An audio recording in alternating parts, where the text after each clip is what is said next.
Hey y'all, I'm Jay Griffin. This is the Griffinator channel. Today's episode, we talking a little bit about, the intro of the Griffinator, what it is, what I've done, and what I plan on doing to it. Let's get right into this.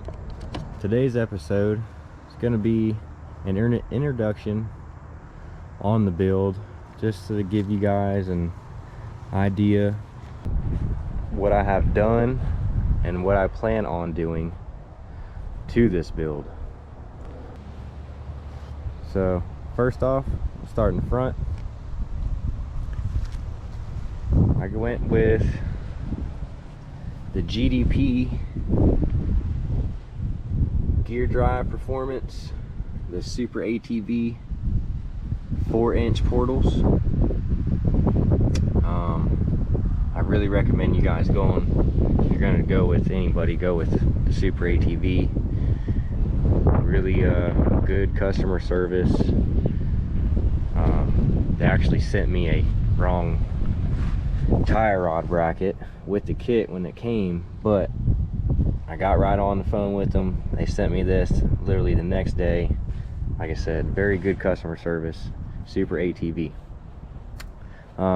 This bike does have the forward Outcast A arms, as you can see, but I did have to make a little mod to them because of I had built this frame brace. They say that if you're going to run 4-inch boxes, you need to put this on. If you do not put this on, you will rip these ears right off your frame. It just has so much stress and torque. So yeah, my little mod I made to the arms was I had to trim this just a little bit.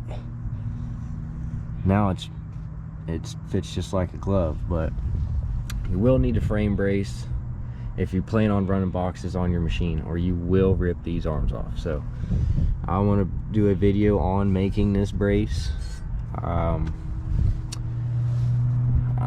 I'm a custom fabricator full-time, so I obviously made everything on the bike here, but to help you guys out in the future, I'm gonna make a video on that later.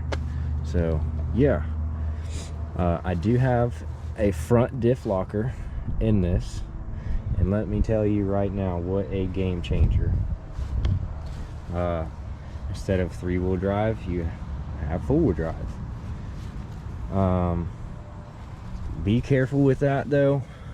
I'm running stock axles.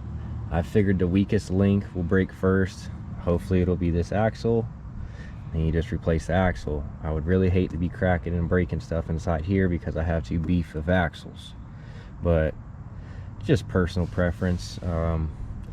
Leave a comment below, let me know what you guys think about that. Like I said, I figured the weakest link would be the axle. So rather than breaking any of this or something in here, we might just get away with breaking the axle. They're not too expensive. I think 150 bucks. I got 2 brand new front axles, so definitely worth looking into. I do have the reverse mod on this bike. Instead of having to pull this little lever and all that good stuff, I can just go straight into reverse by hitting the paddle shifters. This is a automatic shift or a manual shift. I prefer to do manual. I figured I'd get a little more RPMs before it shifts into a higher gear.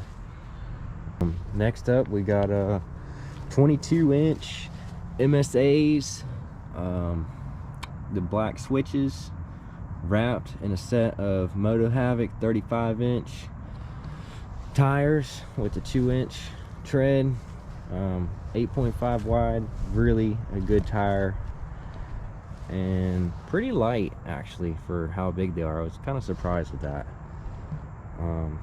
Yeah, all in all, that's a good tire. I'm gonna put those to the test tomorrow. That'll actually be another video I'm gonna upload. We're headed to River Ranch tomorrow. We're gonna really put this thing to the test. Custom built roof. I went ahead and chopped the cage. I went ahead and cut it here, and then I cut it here. lowered it down to this crossbar, and kind of gave it that straight look where it doesn't swoop way up in the air. Kind of looks like a regular single cab truck now. I went with the Boss system. I think these are 6-inch kickers, shallow mounts. I went ahead and put a fuse box there, and then I ran the 1-inch kicker tweeters in the back. And let me tell you, this joker is loud, more than what you'll need. I was gonna go with the 4 subs, 1, 2, 3, 4. I ended up going with the 2, and I think it came out really clean. I snorkeled mine in the middle. I figured if it, you know, leaned one way or another in a hole, I at least have a fighting chance of keeping that out of water. And then we'll get into the bed here. The bed, yeah, like I said, I am a full-time custom aluminum fabricator, so I was able to put that skill to work on this bed. Maybe I overdid it, maybe I didn't.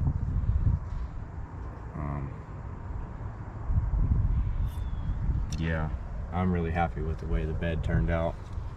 Tried to keep it original, just like original flatbed would be, you know, with all the pockets, not too big of a rail. You know, did the back here, little step to get up in your coolers. Like I said, a little bit extra on the tail light. Went ahead and threw the brand in there. Kind of makes this ride stick out from the others. I know there's been a few P500 builds, so kind of just wanted to do something different, really kind of stick out. I believe this thing came out pretty good. What else do I do? Okay, we got a aftermarket exhaust, the MBR. Trying to get an exact brand for you guys here. See if we can get up on that. Anyhow, it takes away the O2 sensor delete and all that good stuff. It will run underwater. We will be doing a video on that. I will put this thing all the way in the water, all the way up to the bed here, and we will make sure that it does run without your foot on the gas like it should. So yeah, guys, this is where we're at so far with the build. I went with the 30% gear reduction in the portals. My motor also has a 40% reduction, so that really helps. I really think you do need that if you're going to run big tires with just a little bit of motor that the P500s come with. Some mods that I am going to add, I am going to do a full windshield, the flip up. We'll be doing a full windshield. Obviously I got to get the front bumper going, the stock little bumper that comes with it, and then we're going to do the strong made and kind of wrap up the front end here. I did go with some aftermarket LED lights, just a inexpensive mod that I think everybody should do. Amazon, I'll try and put the link in the description below. I try and put a link to all of the stuff that I have here below, just in case you guys want to build one up or know where I got my stuff to build mine. Thinking about also doing the power steering mod as well, but really and truly, my honest opinion on that, I don't need it. I can drive with one beer in the hand and one on the steering wheel just fine, and never strain a turn or get in a bind. So I'm still gonna look into doing that. We'll see if we make it there or not. But yeah, that's pretty much my build so far. And like I said, guys, I'm gonna keep posting videos on how I snorkeled the bike, how I'm going to do these extra mods.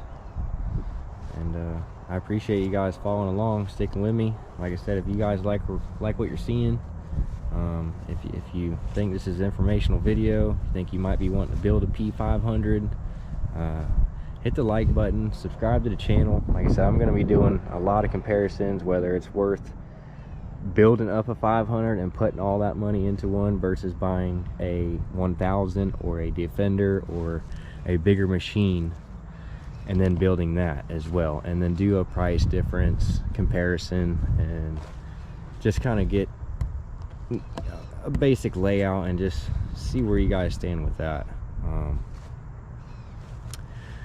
But yeah, that's the build. This is the Griffinator. We're gonna put this grill to the test tomorrow. Like I said, we're going out to River Ranch down here in South Florida, so we'll be doing a lot of sugar sand, a lot of mud, a lot of water, and we'll really put her to the test, and just to let you guys know how all this works out. So that's just a basic intro of the Griffinator build. Like I said, if you guys like what you see, please hit the like button, subscribe to the channel. I got more coming your way. We'll see you guys on the trail.